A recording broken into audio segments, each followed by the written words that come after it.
Happy holidays everyone! Welcome back to my channel and again, book haul na naman ang gagawin natin kasi minsan lang to, sobrang antagal kong hindi nag-book haul as in, alam nyo yan, nagkaroon ako ng book slump. So, nagkataon, it's a Christmas season, Pasko na in a few days at ang daming mga nagsisale.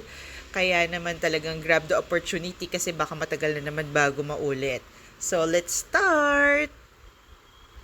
So, this book is The Last Field Party by Abby Glines. Nagulat ako, may book 7 pala. Akala ko hanggang book 6 lang siya. Ang collection ko is up until book 3 and I was so excited na makita ko siya kahit na-skip ko yung 4, 5, 6. Hahanapin ko na lang. And ang cute ng pagka-pink niya as in. Then, so white ang kanyang naked um, spine and super purple siya yung lettering niyan. At saka puti-puti niya. Sobrang natuwa ako. Then this one, Ride With Me, nagandahan lang ako sa cover niya. Then nung nakita ko yung author, si Lucy Keating, I remembered nung pag-flip ko, sakto naalala ko, ito yung author nung Dreamology na gusto ko rin, nagustuhan ko rin siya, as in, fun reads lang siya, light fun reads, as in, pag gusto mo nung happy-happy lang, ganyan. Kaya naman, kinuha ko na rin siya. Then this one, Dark Stars, kasi yung dalawang daughters ko, as in, ang hilig nila sa mga horror, something manga. Basta anything horror nakakatakot, yan yung gusto nilang i-collect. So, since nakita ko na to, I might as well, sabi ko nga, might as well get it, since naka-sale, 'di ba? Ang ganda ng texture nitong hardcover na to.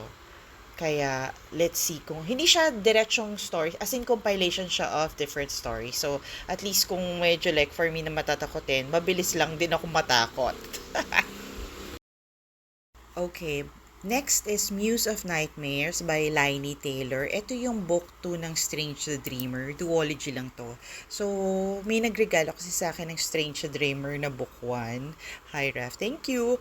Yun. So, bumababa sa priority list ko yung book 2 kasi since hindi ko pa naman siya na-start. And good thing, ito na nga, naka-sale na. So, complete ng aking duology. Okay, so nagulat ako merong Lisa Jewell na book. And since nakatatlong books na ako nito na hindi ako happy talaga. As in, na-disappoint ako. Pero since naka-sale siya, might as well get one, 'di ba? Sayang naman. Baka itong pang fourth book na to ang talagang magbibigay ng, ano ba to?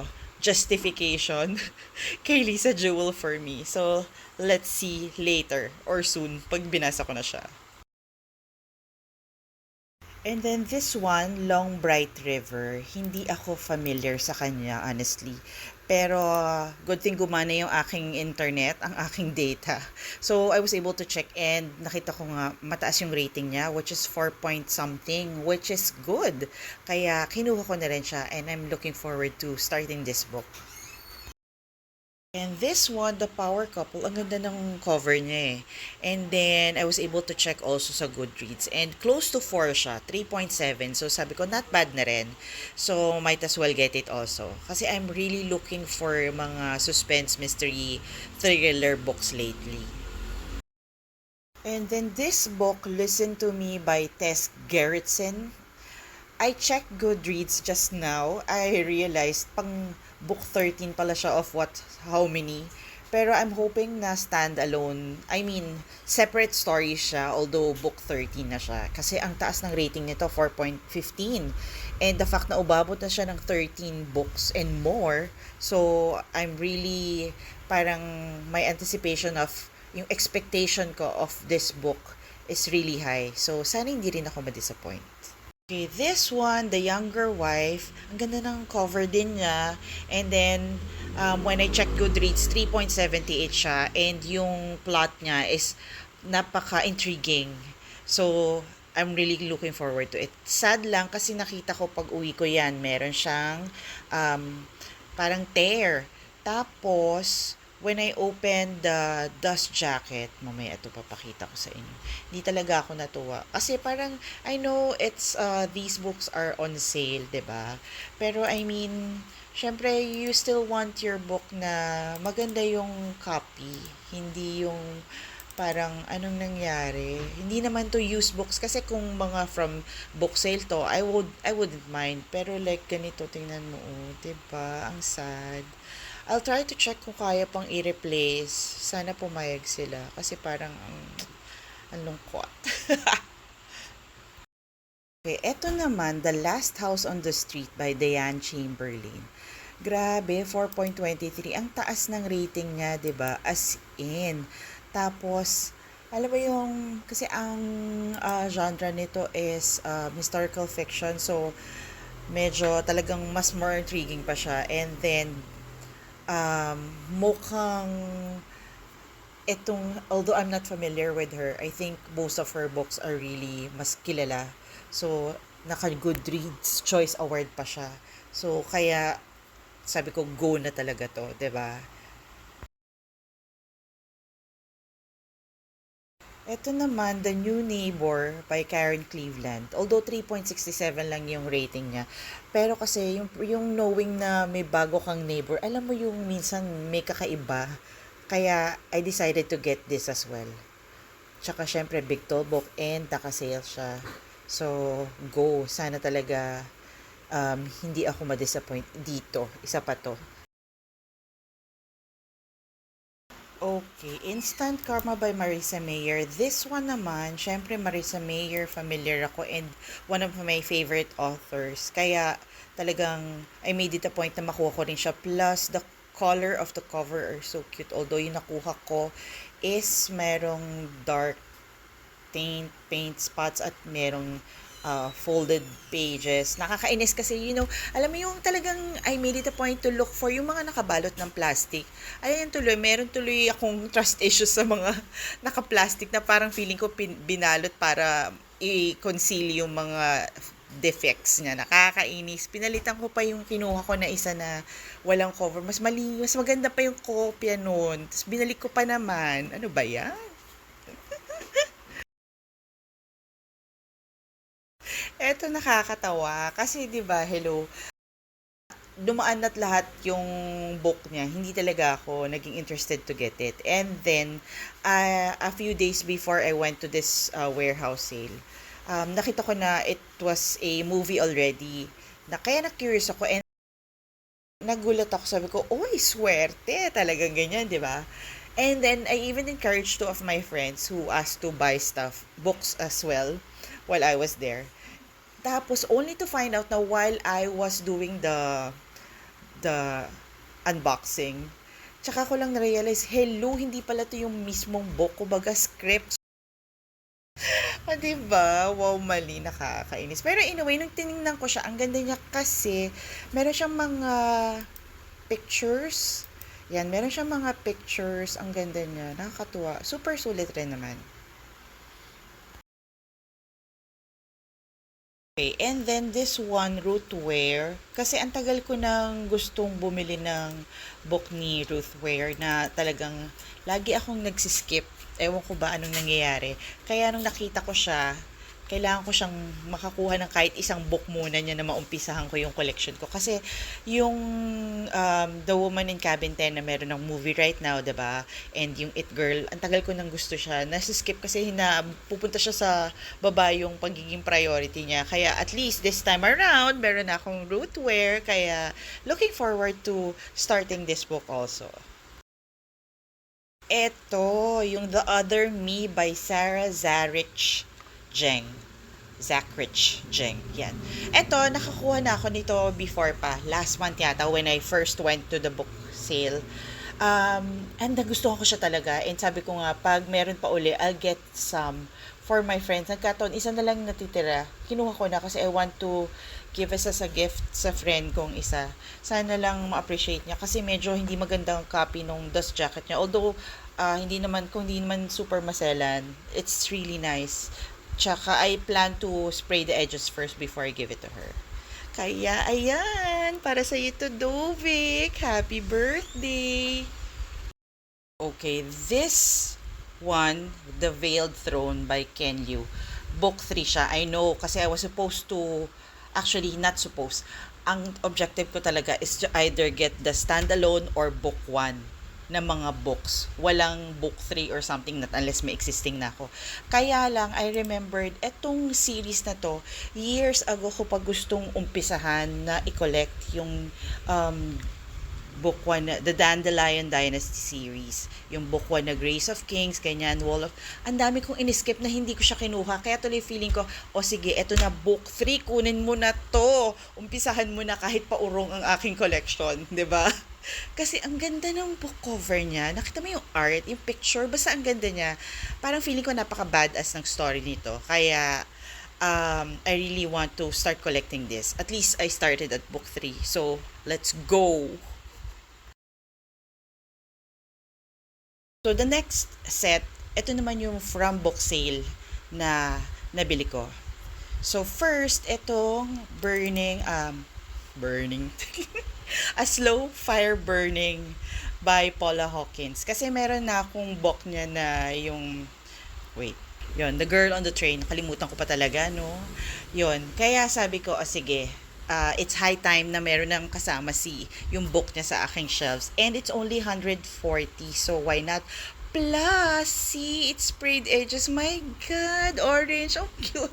Diba? Ang ganda. Tapos even the end pages ang arte. O, diba? 440. Nakakatuwa talaga. Shucks. This one, I know this is book 5 nung The Girl with the Dragon Tattoo, 'di ba?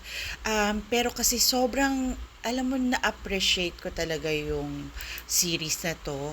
As in, after how many years and then finally naumpisahan ko siya. It's called Millennium Series, by the way. I was having a book slump for a very, very long time. As in, hindi talaga magtuloy-tuloy. And when I started this series, yung book 1, ayun na, bumalik na ang aking, nabuhayin ako ng dugo. Ang aking book world ay nag-ibang kulay. Kaya talagang, although, 'di ba, book 4 up to 8, iba na what's his name? David Lagerkrantz, if I'm not pronouncing it correctly. I have until book 4, and then so far I'm happy naman with book 4. And then book 5, eto nga, hindi ganun kataas mataas siya, pero kasi more on the comments na nabasa ko is hindi sila happy. Kaya lang, actually, in-skip ko na to, nakita ko na to sa book sale weeks ago na books 1 to 5 na pareho sila ng cover. Kaya lang, alam mo yung parang feeling ko, tapos ibibenta ko yung 1 to 4 ko kasi meron na ako para lang magpare-pareho. Diba, sayang yung pera unless mabenta ko kaagad. Di in-skip ko siya. For the second time or third time in a row na bumalik ako, nandun pa rin siya. Etong book 5 pero the rest hindi na. Kaya sabi ko, kailangan ko na siyang iuwi. As in. Tapos, syempre kasi sayang yung pera kung hindi ko naman siya babasahin. So, nag-scan ako ng first few pages and happy naman ako. Alam mo yung nandun pa rin yung interest ko. So, sabi ko, go na talaga. Why not? Get na. Kahit magkakaiba siya. Ang ganda ng pagka-orange nito, 'di ba? Basta hindi ko tuloy alam kung gusto kong gayahin yung book cover nito or paano ba, kasi sobrang anlayo talaga ng cover design nila, 'di ba? Kakaloka. So this one naman, syempre Robert Jordan, hello, Wheel of Time. So talagang sabi ko, I need to get this kasi hardcover, although may sticker siya and medyo dusty. So, sabi ko, okay na. And then, when I opened it, ayun nga, signed siya. So, na-excite naman ako ng slight. 'Di ba? Kasi, 'di ba, parang wow.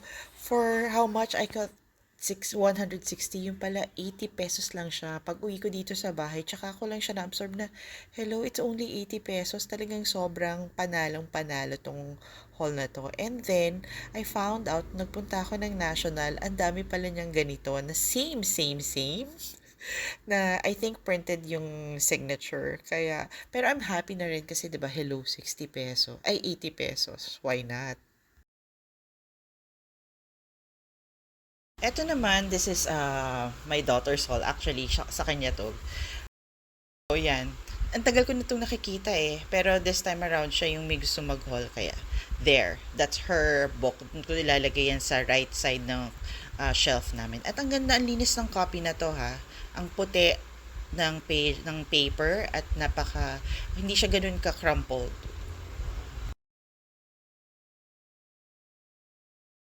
Okay, so we're done with the books. Ito naman, more on coloring books naman lahat to, para isang puntahan lang. So, ito, coloring books from National Bookstore. Ito yung na-haul namin. So, etong astrology na coloring book, ang ganda, 'di ba? Ayan. Kasi talagang may session sila sa bahay, my sister-in-law and my kids, every Saturday. Yan ang kanilang session, ang coloring session, yan ang bonding nila. Next, siguro na gagawin kong haul yung coloring pens, basta coloring materials na meron kami and all our coloring books kasi meron kaming isang row na puro coloring books lang talaga. Yan, ang ganda rin. Nice. Ang cute, no? Buti nga nakasama siya sa sale eh. As in, nakakatuwa. Sayang lang walang hardcover silang sinama. More on yung paperback. Yung mga soft covers lang talaga. There. And then, eto naman, doggy dogs. Kasi syempre, we have dogs at home for babies. Kaya, ayan, ang cute-cute. Sa kabilang National Bookstore naman to, doon sa GH Mall nakuha, na nakasale din. Yon. There. Then, next, ito naman sa book sale namin nabili. Itong mga coloring books na to. Yan, o.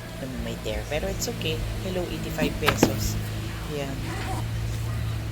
Diba? Ito parang pang kitty-kitty. Maganda siguro dito, crayons. Ito naman, Hocus Pocus. Ayan. Ang ganda rin yan. How much is it? 170. Medyo pricey na rin, ano? Parang, close to, basta nakasale sa National, close na rin sila ng pricing. Or dahil Hocus Pocus tong ano na to. Etong Harry Potter, magkano kaya to? Celebratory Edition. 170 rin. So, nasa 170 yung mga ano. Kasi pag bumibili kami ng coloring, hindi ko naman na-absorb kung magkano yung pricing. I don't know why, pero sa libro, medyo absorb ko. Pero pag coloring books, hindi. Then, eto. Mega coloring book, The Hatchlings. Sige, pumili niyan. Yung mga cute-cutie. Ayan, 85 lang. Manipis lang kasi sobra nito eh. Yan. So, this is my haul from National Bookstore and book sale. Hindi ko na sinama yung yung mga coloring books kasi nakahiga lang siya. Yan. So, I'm so happy with my haul. I'm looking forward to starting all the suspense, mystery, thriller books that I've found na kahit hindi ko kalala kasi minsan sila talagang sobrang nagugulantang pa talaga ako. And then, yung Abig Lines na magko-complete to complete my collection. And then, syempre, iba pang mga basta happy ako dito sa haul ko na to as in super. So, yan. I do hope makapag-haul din kayo. Grabe. Bago matapos tong December na to as in surprise yourself. And happy holidays everyone. Bye!